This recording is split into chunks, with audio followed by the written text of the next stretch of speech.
Sí, buenos días. Buenos días a todos. Y realmente Yuri tenía mucha razón al decir que este tema de alimentación es muy importante en las personas que sufren de autismo.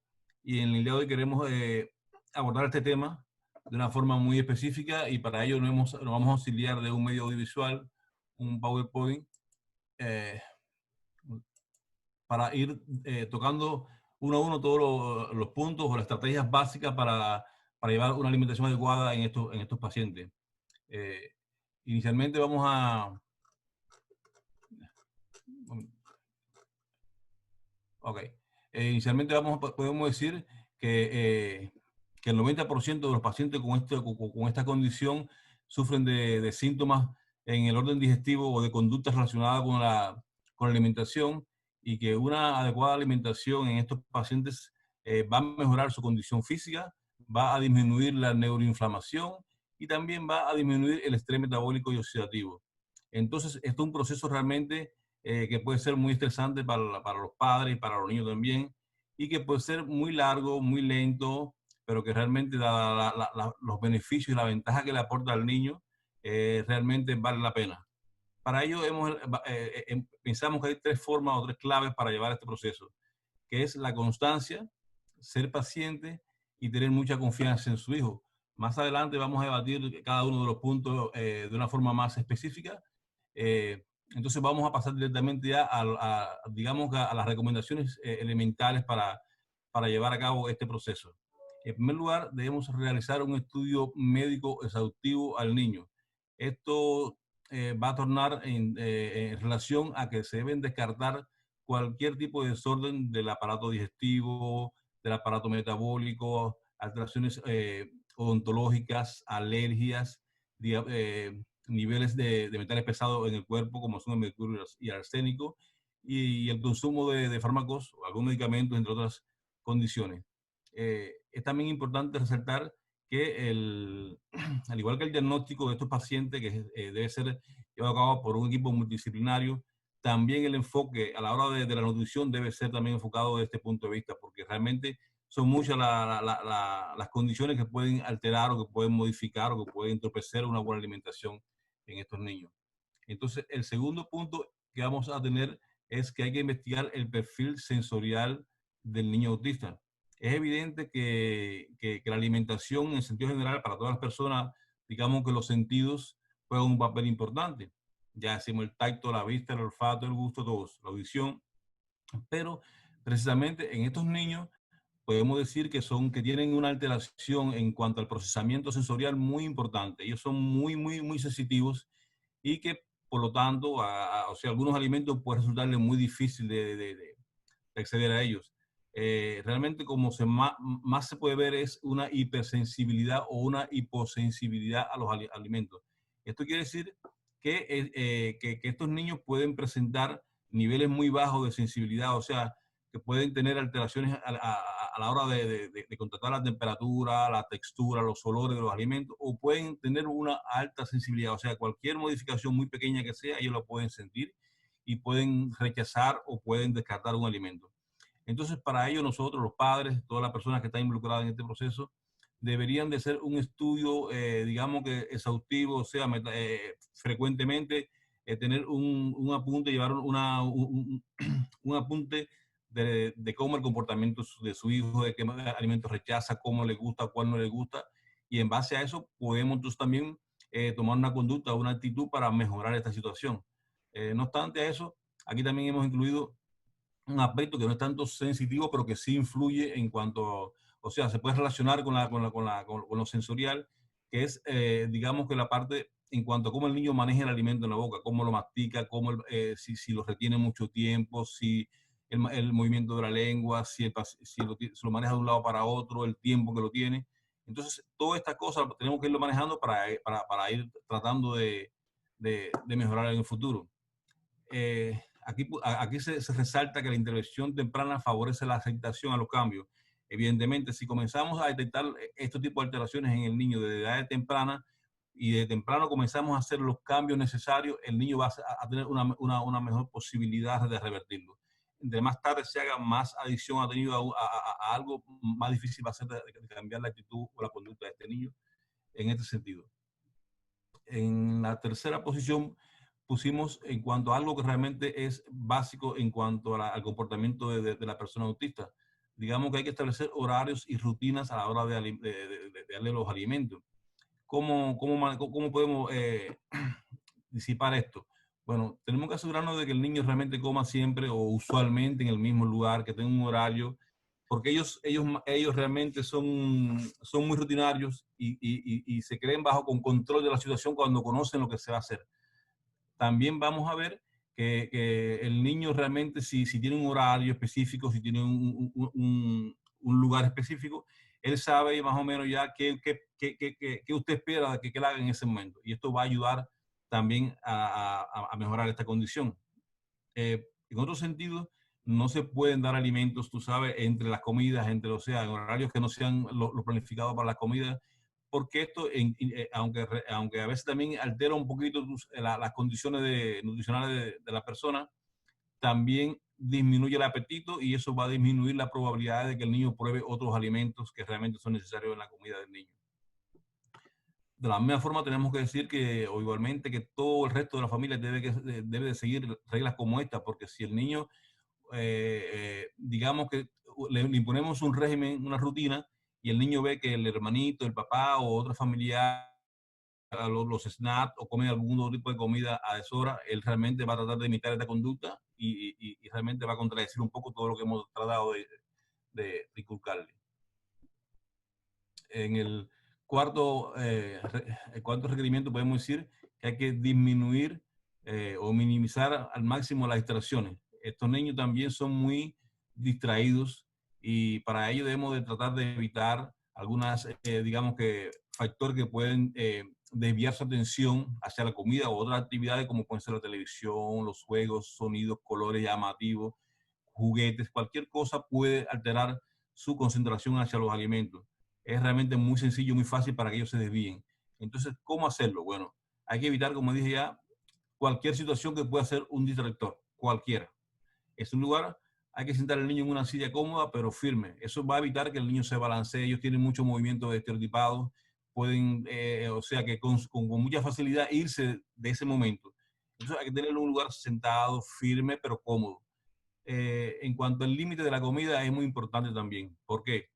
Porque realmente hay que limitarlo a no más de 30 minutos la comida. Si uno no come lo suficiente en 30 minutos, realmente es muy difícil que coma mucho más. Y él debe saber que tiene ese tiempo para la comida, que tiene que está estipulado, que cumpla su objetivo de comer en ese tiempo. En cuanto a por supuesto que debemos de tratar de que el niño esté alerta, que esté atento, que esté consciente de que es el momento para la comida. Y por lo demás también tenemos que ver que en ese momento de la comida no se deben debatir temas relacionados con el niño, no se debe de hacer repetitivo, debe de crearse un ambiente favorable para que el niño no se desvíe. A veces vemos un niño que con un trastorno del espectro autista que pensamos que no está atendiendo, que no está oyendo lo que estamos diciendo porque tiene la mente puesta en otro lugar, pero sin embargo ellos son muy detallistas y pueden percibir cualquier información y pueden desviarse de ese momento. O sea que tenemos que tratar de mantenerlo siempre concentrado en la alimentación. Por supuesto, es vital que el niño no se pare, que el niño no juegue o que no haga otra actividad en ese momento relacionado que no sea con la comida. Eh, la quinta recomendación debe ser que tenemos que involucrar a estos niños en cuanto a la selección, la preparación y la presentación de los alimentos. Bueno, realmente es importante que el niño pueda seleccionar, pueda procesar con los familiares y pueda presentar los alimentos porque esto le va a permitir al niño tener una cierta relación con los alimentos. Esta relación incluso es importante porque en ese momento el niño está contactando muchas características del alimento, de dónde proviene, los olores, la consistencia, y esto realmente lo hace en un marco donde él no tiene realmente que consumirlo, o sea que lo está explorando. Esto realmente, esta participación en este proceso, vamos a ver que le va a posibilitar que el niño, tú sabes, en el futuro pruebe. ¿Por qué? Porque ya sabe de dónde proviene el alimento, cómo se elabora.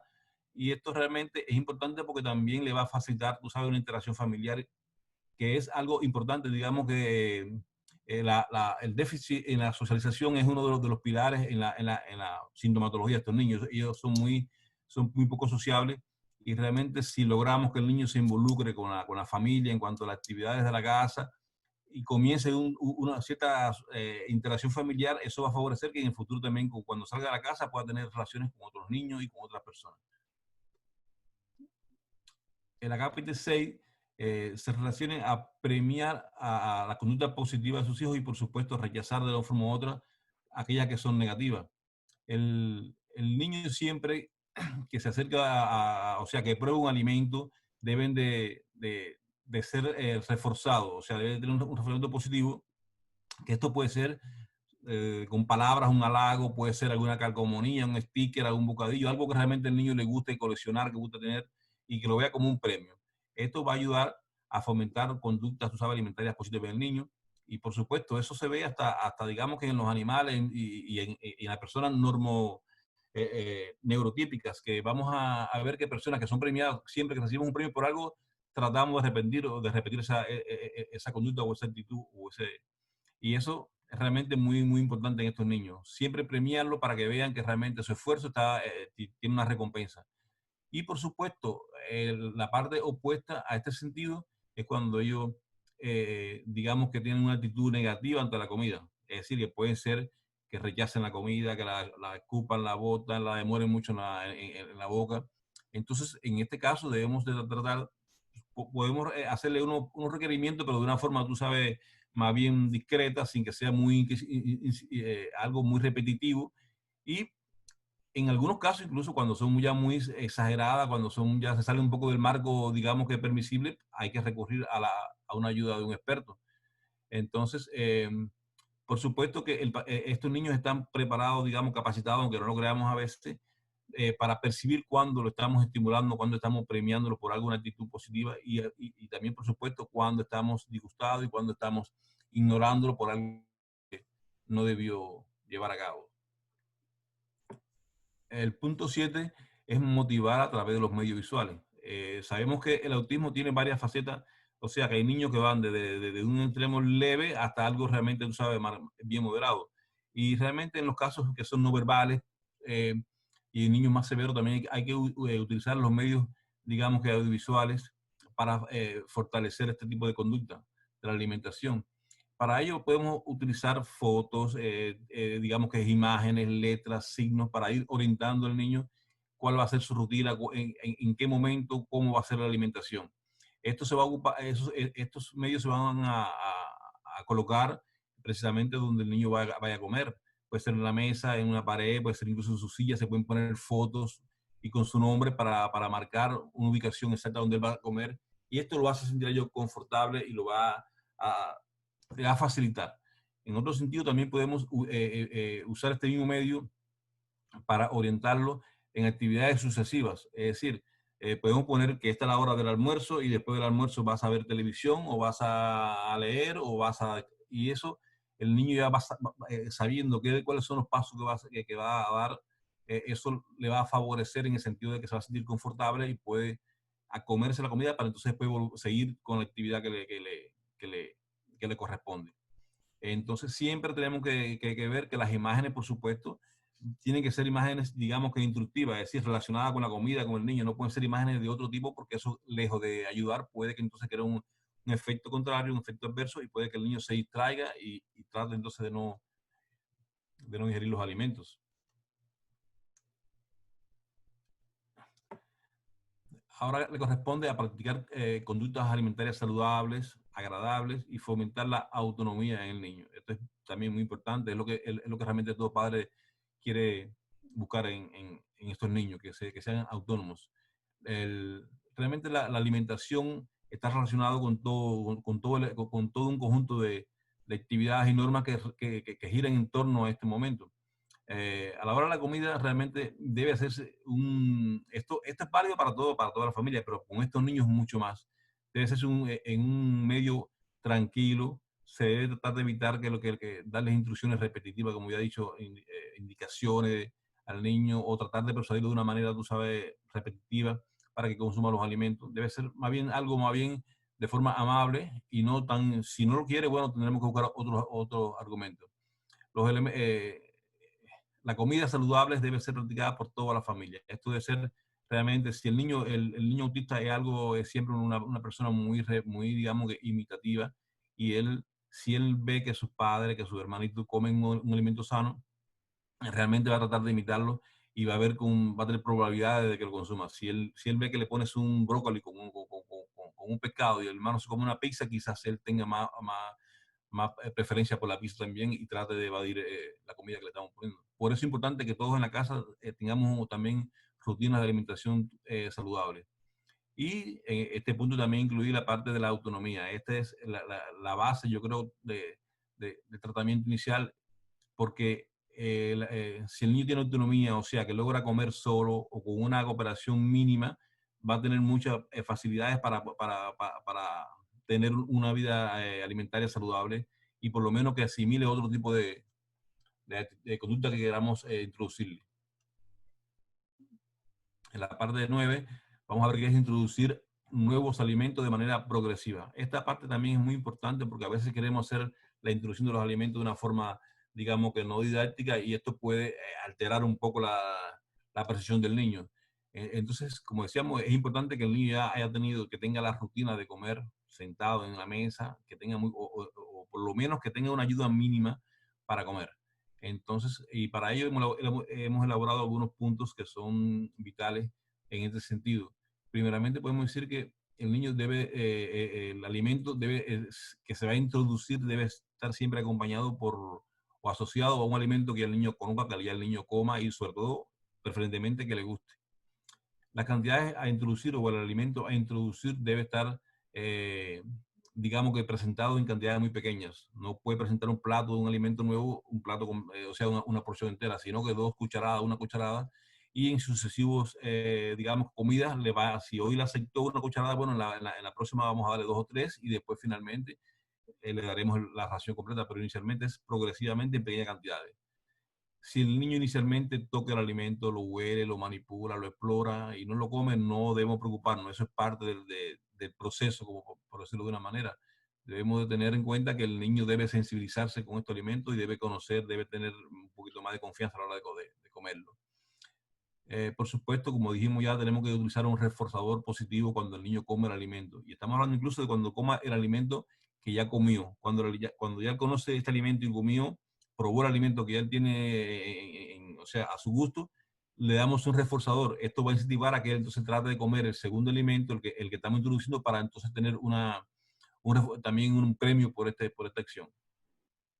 Es importante que la familia se mantenga, sobre todo la madre y el padre, se mantengan tranquilos, y porque este niño puede experimentar diferentes cambios en su estado anímico, como se puede enfadarse, llorar, gritar, puede sentirse frustrado al no poder conseguir inicialmente su premio, su reforzador, pero si mantenemos la calma, si respetamos sus tiempos, el niño finalmente va a acceder y va a tratar de probar el alimento que le estamos ofreciendo para conseguir el premio tan deseado.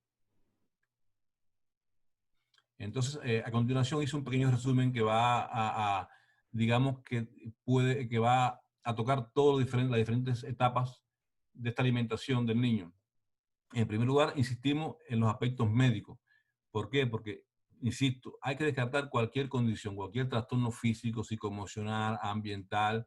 Estos niños son niños a veces que son niños no verbales, que tienen a veces dolores, tienen molestias, y nosotros pensamos que el niño no quiere comer porque finalmente el niño a lo mejor tiene una condición que no le permite aceptar bien el alimento. Entonces tenemos que descartar cualquier tipo de condición médica o psicológica o ambiental que pueda interferir en una buena alimentación de este niño.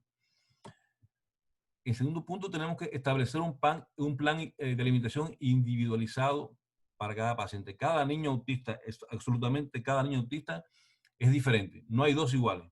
No hay dos iguales y por lo tanto ninguno va a reaccionar igual. Si le ponemos el mismo plan a 4 niños, ninguno va a reaccionar igual. O sea, por eso tenemos que tener en cuenta que como son tan diferentes, tenemos también que hacer un plan individualizado para cada uno.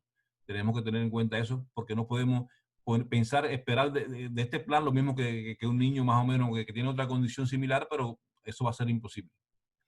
Y tenemos también, una vez que descartamos todas las condiciones físico-emocionales y ambientales, pero también tenemos que darle continuidad, darle un seguimiento progresivo, seriados a este niño con equipos médicos, con terapéutica. ¿Por qué?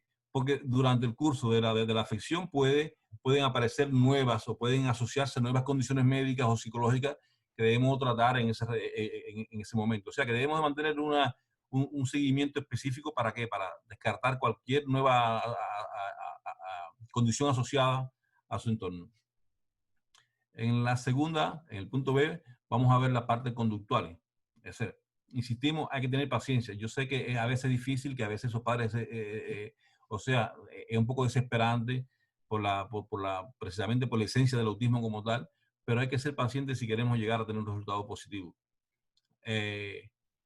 Respetar al niño es importante. No podemos tratar de castigarlo porque no quiere hacer algo, mandarlo a la cama sin comer. Eso es un error, porque eso va a contrarrestar un poco. Más bien el niño va a ver el hecho de comer o de alimentación como algo realmente negativo, como un castigo, y eso puede generar un efecto muy contrario a lo que estamos buscando. Tenemos que respetar su gusto también. O sea, tenemos que tratar de complacerlo dentro de las posibilidades de los alimentos saludables. Entonces, y por supuesto, siempre estimular los avances de su hijo. Cada avance que el hijo tenga, tenemos que reforzarlo. Tenemos que darle a entender que estamos contentos y que lo estamos premiando por eso. Pero no solamente eso, yo pienso que los padres también deben de recibir, o sea, deben de disfrutar cada avance. Como dijimos al principio, esto es un proceso largo, lento, que puede extenderse, que puede tener fluctuaciones. O sea, que el niño puede ir por un buen camino y de momento puede retroceder un poquito. Eso es normal en este proceso, pero realmente, como es tan largo el proceso, tenemos que disfrutar cada avance. Cada vez que el niño tenga una mejoría, que tenga una actitud positiva ante el alimento o cualquier otra, tenemos nosotros también que disfrutarlo. Porque al final sí, queremos disfrutar el premio mayor, pero bueno, si disfrutamos cada avance del niño, creo que el camino va a ser un poquito menos difícil y más placentero. En cuanto a los aspectos sensoriales, podemos decir que obviamente el niño debe tener para la alimentación un ambiente tranquilo, no ruidoso ni sobrecargado de estímulos. Insistimos, son muy sensitivos. Cualquier cosa lo distrae, cualquier cosa lo aleja del objetivo que queremos. Entonces hay que tener un ambiente recreado. No podemos tratar de cambiar nada. Tenemos que tener en cuenta que el niño, una vez cuando vayamos a hacer algún cambio en cuanto a su rutina, a todo a todo el ensamblaje de la alimentación o cualquier otro incluso, tenemos que comunicárselo con tiempo. Si queremos sacarlo un día a comer fuera, tenemos que notificárselo con tiempo, con antelación, para que el niño tenga una preparación psicológica, porque ellos no asimilan los cambios. Absolutamente no lo asimilan. Y si usted, por muy buena que sea la intención, si usted lo saca de su confort, de su rutina, realmente no va a lograr lo que quiere con el niño. En cuanto a los platos, debemos ver que los niños tampoco asimilan muchas veces platos cargados de alimentos. O sea, deben ser 3 alimentos lo que se sirva a la vez, no más. Y realmente en una cantidad adecuada. ¿Por qué insistimos esto de la cantidad adecuada? Muchas veces, o sea, incluso la cultura hispana, eso nos afecta un poco, porque pensamos que cuando un niño come mucho, realmente es un signo de saludable. Y eso es realmente un error. Yo creo que el organismo está diseñado, el organismo humano es muy sabio y sabe la cantidad de alimento, cómo asimilarlo, la necesaria. El niño te va también. ¿Qué pasa con eso cuando realmente veamos algún desequilibrio en el niño? Tenemos que llevarlo al médico, y es importante tener un seguimiento en cuanto al peso y la talla. Realmente no debemos esperar que el niño vaya en un estado de nutrición por defecto o por exceso, es decir, que no esté desnutrido, que no esté bajo peso o que esté sobrepeso. Muchas veces en estos niños se ven mucho estas condiciones, porque son niños que están realmente, a veces son niños sedentarios, que no hacen muchas actividades físicas, que no tienen no juegan mucho físico, y eso realmente afecta un poquito. Por eso es darle la cantidad adecuada y darle los controles seriados para mantenerle un peso adecuado. La introducción de nuevos alimentos van a ser, como ya dije inicialmente, en pequeñas cantidades y distanciados. ¿Por qué distanciados? Es importante resaltar esto, porque si distanciamos los alimentos, podemos ver que si aparece una alergia, sabemos qué alimento es que está haciendo daño. Le explico un poquito más detalladamente. Si hoy le damos un alimento y esperamos 3 días, y en esos 3 días aparece una alergia, podemos saber que ese alimento fue causante. Si le introducimos un alimento y uno mañana y al día siguiente aparece con alergia, no vamos a tener seguridad de cuál de los dos alimentos introducido nuevamente fue el que le causó la alergia. Por eso debe esperar un tiempo, 3 o 4 días para introducir un nuevo alimento y si es favorable hasta más. Y en otro sentido, nunca mezclar este alimento que estamos introduciendo con un nuevo alimento. Es decir, o sea, el alimento que estamos introduciendo con un alimento que ya el niño conoce y que le gusta. ¿Por qué? Porque esto puede provocar que ese alimento que ya él tenía, ellos son muy sensitivos, ellos conocen mucho y ellos detectan detalles mínimos de sabores, de colores, de lo cualquiera. Lo que nosotros no somos capaces a veces de percibir, ellos pueden percibirlo. Y mezclarlo puede generar que el niño entonces desprecie el alimento que le estamos introduciendo, pero también el que ya tenía ya dentro de su menú regular. Entonces, ojo, nunca lo mezclen. Pónganlo por separado y traten de que el niño coma ese alimento y lo pruebe de manera separada, no unida a otro alimento. Y en cuanto a los aspectos sociales, realmente debemos demostrar a la hora de comida, eso es válido para todo el mundo, pero para estos niños que tienen tienen un problema funcional, vamos a ver que son importantes que tener que la familia sea realmente funcional, que los niños perciban tranquilidad, confianza, porque eso también le va a crear a ellos un sentido de seguridad también. Los hábitos y las conductas de la familia, ya lo dije también más adelante, van a ser imitadas por el niño. Por eso es importante que la familia también opte por hábitos, digamos que saludables y realmente adecuados en la mesa. Y motivarlo a hablar siempre del tema, o sea, favorito de él sin presionarlo. Pero es importante porque a veces nos sentamos a la mesa y tocamos temas que para él no son importantes o más bien temas que él rechaza y realmente eso lo va a sacar del momento de la comida. Entonces, importante, siempre tratar de llevarlo al tema o ellos son muy exquisitos, ellos son muy rígidos a la hora de sus temas y entonces tenemos que tratar de buscar la forma de que si o él o nosotros tocar temas de que él se hagan para él placentero. En el último diapositiva vamos a hablar sobre un tema que creo que da para otro tema completo porque es realmente muy amplio, muy debatido. Creo que muchos padres han estudiado sobre este tema, lo han leído y hay mucha incluso controversia hasta cierto punto. Lo importante es saber qué alimento el niño debe comer y qué alimento el niño no debe comer. Vital, que el niño evite comer los alimentos ricos en gluten, en caseína, en azúcar refino y en otros, y en colorante conservante. ¿Esto de dónde viene? De la leche y su derivado. O sea, cualquier tipo de leche de cualquier género, ya sea de vaca, de búfalo, de cabra, lo que sea, y todo su derivado, queso, mantequilla, la leche, el yogur, el helado, no debe ser introducido en esa dieta del niño. Los alimentos que contienen gluten, que van a ser básicamente el trigo, el centeno, la cebada, la avena prácticamente no tiene, pero bueno, puede crear una intoxicación cruzada, una contaminación. Y también la soya, los conservantes, los colorantes, los saborizantes artificiales, el azúcar, las pastas, los embutidos y también el salmón y la tuna lo incluimos aquí porque son muy ricos en mercurio, que son metales pesados y pueden afectar al niño. Ahora bien, someramente, ¿cómo trabaja esto? ¿Cómo afecta esto al niño? Y le voy a hacer un poquito concreto para no extenderme mucho. Quizás en futuros eventos podamos hablar un poquito más sobre esto.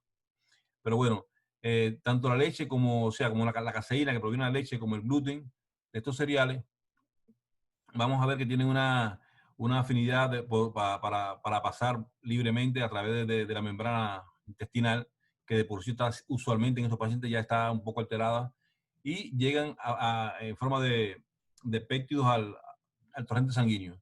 Estos también tienen la capacidad de atravesar la membrana eh, hematoencefálica y realmente van a llegar al cerebro, a la neurona, y van a tener una acción similar a la de los opios. Aunque no se crean, sí.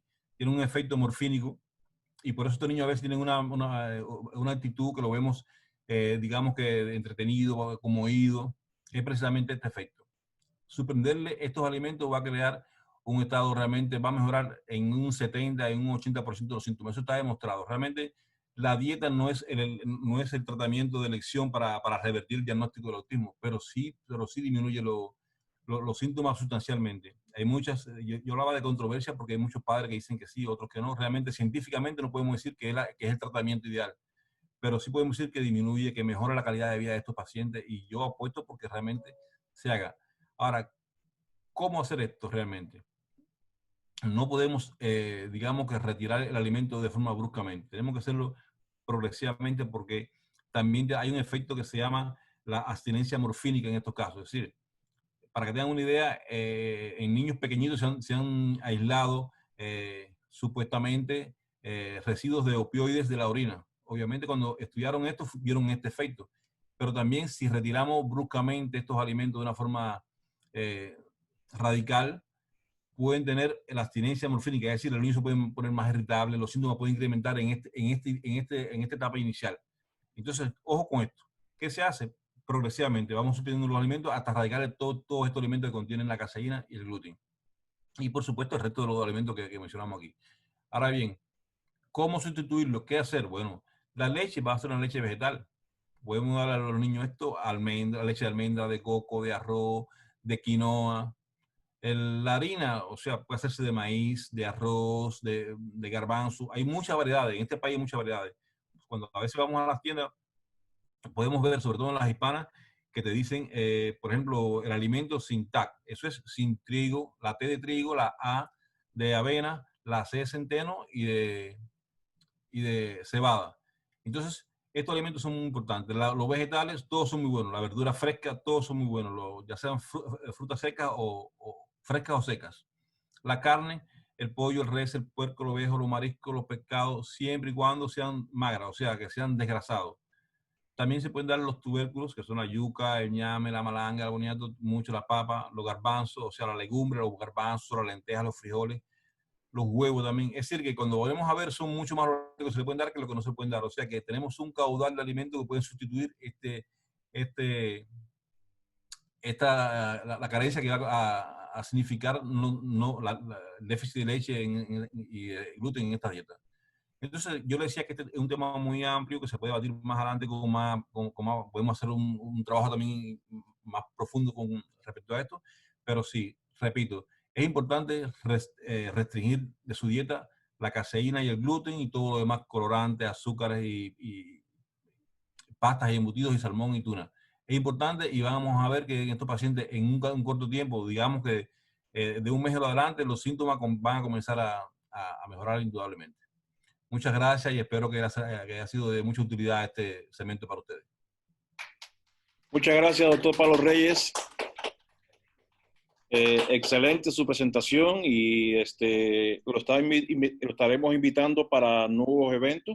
Así que gracias a la audiencia también por estar participando de esta presentación tan importante para trabajar y convivir con niños y pacientes o adultos que tengan autismo. Así que gracias por su presentación, gracias para los que nos están escuchando y gracias también por la oportunidad de seguir aprendiendo acerca de este tema. Muchas gracias, doctor Pablo Reyes, y lo esperamos en la próxima ocasión. Gracias a ustedes por tenerme acá. Nos vemos.